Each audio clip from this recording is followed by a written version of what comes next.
हा, तो पोलिसांनी त्यांच्या ताब्यात असताना त्याला जी मारहाण केली त्यामुळेच हे शेवटी तो हे जग सोडून गेला. आणि तुम्ही आणि तुमच्या आईने त्याचा संबंध बॉडी बघितली आणि त्याच्यावर होते त्याचा मारहाण केली हे तुम्हाला बघता आलं. प्रत्यक्षात कुठे अंगावर नसतील कुठं काय असेल असं पाहिलं तुम्ही.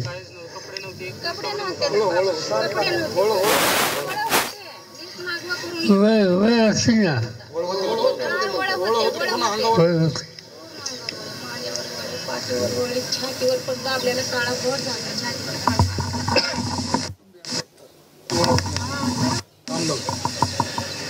असं जे काही घडलं ते सगळ्यांना धक्का लावणार आहे.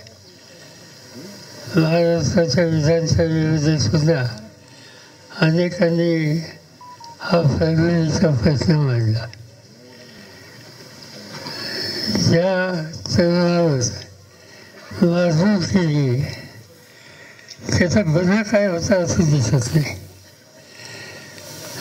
डॉक्टर बाबासाहेबांच्या शेर्पाची जी काही गोष्ट झाली त्याचा काही यांचा कोणाचाही संबंध नव्हता.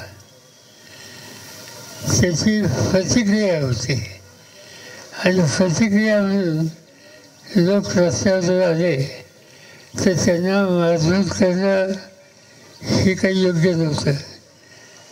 आमची माहिती आहे तुम्ही अधिक सांगू शकाल की जे आंदोलन झालं तेही शांततेने होतं.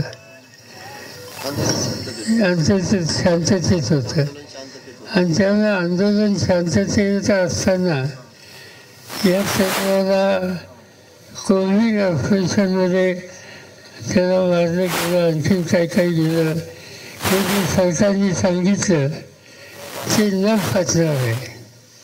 आणि म्हणून आम्ही असं ठरवलं की उगीच वर्तमानपत्रात वाचायचं साखळीवर लक्ष द्यायचं त्याऐवजी परमितीला जावं आणि कुटुंबातल्या लोकांना भेटून त्यांची खरी वस्तुस्थिती समजून घ्यावी. ही समजल्याच्या नंतरच आम्हाला सरकारशी बोलता येईल त्या हेतूनं आज या ठिकाणी आलेले आहेत.